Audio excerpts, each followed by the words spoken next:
ప్రతి ఉదయం దేవుని వాగ్దానం అనే కార్యక్రమానికి ప్రేమతో మిమ్మల్ని ఆహ్వానిస్తుంటున్నాను. ఈ ఉదయకాల సమయంలో దేవుడు మన కొరకు ఏర్పాటు చేసినటువంటి వాక్య భాగము యోహాను సువార్త 10వ అధ్యాయము 14వ వచనాన్ని ధ్యానించుకుందాం. యోహాను సువార్త 10వ అధ్యాయము 14వ వచనాన్ని ధ్యానించుకుందాం. నేను గొర్రెల మంచి కాపరిని. క్రీస్తునందు ప్రేమైన దేవుని బిడ్డలారా, ఈ ఉదయకాల సమయంలో పరిశుద్ధాత్మ దేవుడు మనకును మన కుటుంబాలకును ఇస్తున్నటువంటి వాగ్దానము, నేను గొర్రెల మంచి కాపరిని. ఈ యొక్క వాగ్దానాన్ని మన జీవితాలకును మన కుటుంబాలకును దేవుడు ఆశీర్వాదకరముగా మార్చునుగాక. ఈ యొక్క మాటల్లోని అంతరార్థాన్ని, ఆత్మీయ సత్యాలను మనం గ్రహించినట్లయితే ప్రభు అయిన యేసుక్రీస్తు తన శిష్యులను ఉద్దేశించి ఈ యొక్క మాటలను మాట్లాడుతూ ఉంటున్నాడు. మరి ఈ యొక్క మాటల్లో ప్రాముఖ్యమైనటువంటిది, నేను గొర్రెల మంచి కాపరిని. కాపరి అనగా కాచేటువంటి వాడు. కాపరి తన గొర్రెలకు ఏమి అవసరమో నీరే కానీ, ఆహారమే కానీ, లేదంటే మరి జబ్బున పడినటువంటి సందర్భంలో కానీ ఎంతో శ్రద్ధతో, ఎంతో అక్కరతో తన గొర్రెలను చూసుకుంటూ ఉంటున్నాడు. కాపరి యొక్క పని.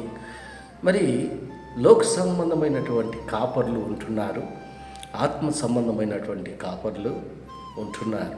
మరి ఇక్కడ మనం గమనించినట్లయితే ఆత్మ సంబంధమైనటువంటి కాపరిగా మనము అర్థం చేసుకోవాలి. అందుకే దావీదు అంటున్నాడు, యెహోవా నా కాపరి, నాకు లేమి కలగదు అని కీర్తనకారుడు దావీదు 23వ కీర్తనలో మరి మాట్లాడుతూ ఉంటున్నాడు. కాపరి తన గొర్రెల కొరకు ప్రాణము పెట్టేదానికి కూడా వెనుకాడడు. ఎందుకనగా తన గొర్రెలు మరి పైన ఉన్నటువంటి ప్రేమ అలాంటిది. మరి అదే జీతగాడైతే ఆ గొర్రెలను విడిచి పారిపోతాడు. ఏదైనా శత్రు భయమే కానీ, మరి క్రూర జంతువుల యొక్క భయం వల్లనే కానీ ఆ జీతగాడు ఆ గొర్రెలను విడిచి మరి పారిపోతూ ఉంటున్నాడు. అదే యజమానుడు అయినటువంటి కాపరి అయితే వాటిని ఎదిరించేదానికి పోరాడుతూ ఉంటున్నాడు. క్రీస్తునందు ప్రేమైన దేవుని బిడ్డలారా, దేవుడు మనకు కాపరిగా ఉంటున్నాడు. మనం ఎలాంటి పరిస్థితుల్లో ఉన్నా, ఎలాంటి స్థితిలో ఉన్నా దేవుడు మనల్ని కాచేటువంటి దేవుడుగా ఉంటున్నాడు. ఎందుకనగా ఆయన స్వరూపం నందు, ఆయన పోలిక చొప్పున మనం నిర్మించుకున్నాడు. కాబట్టి మరి గొర్రెల వలె మనం ఉన్నప్పుడు ఆయన మనకి కాపరిగా ఉంటున్నాడు. అందుకే ఇక్కడ అనేక విషయాలను బోధిస్తూ యేసుక్రీస్తు, నేను గొర్రెల మంచి కాపరిని. మంచి కాపరి తన గొర్రెల కొరకు ప్రాణం పెట్టును అని దేవుని యొక్క వాక్యంలో మనం చూస్తూ ఉంటున్నాం. అంత మాత్రమే కాదు, నా గొర్రెలు నా స్వరము వినును. మరి ఎంత శ్రేష్టమైనటువంటి మాటలు మరి మాట్లాడుతూ ఉంటున్నాడు. అవును ప్రియులారా, దేవుడు మన కాపరిగా ఉన్నప్పుడు ఆయన స్వరాన్ని మనం వినేటువంటి వారిగా ఉండాలి. ఎందుకనగా ఆయన మంచి కాపరి, తన గొర్రెల కొరకు ప్రాణము పెట్టును. అవును, మన కొరకు ఆయన ప్రాణం పెట్టాడు.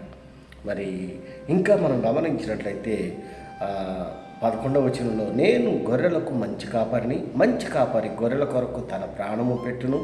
జీతగాడు గొర్రెల కాపరి కాడు కనుక గొర్రెలు తనవి కానందున తోడేలు వచ్చుట చూచి గొర్రెలను విడిచిపెట్టి పారిపోవును.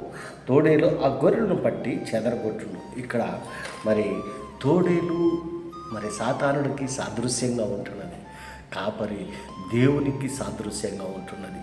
మరి ఈ లోకంలో మనం జీవిస్తూ ఉంటున్నప్పుడు తోడేలు లాంటి సాతాను అనేక రకాలుగా మనల్ని శోధిస్తూ ఉంటాడు, అనేక విధాలుగా మనల్ని శ్రమ పెడుతూ ఉండొచ్చు. కానీ మంచి కాపరి మనకు తోడుగా ఉంటున్నాడు.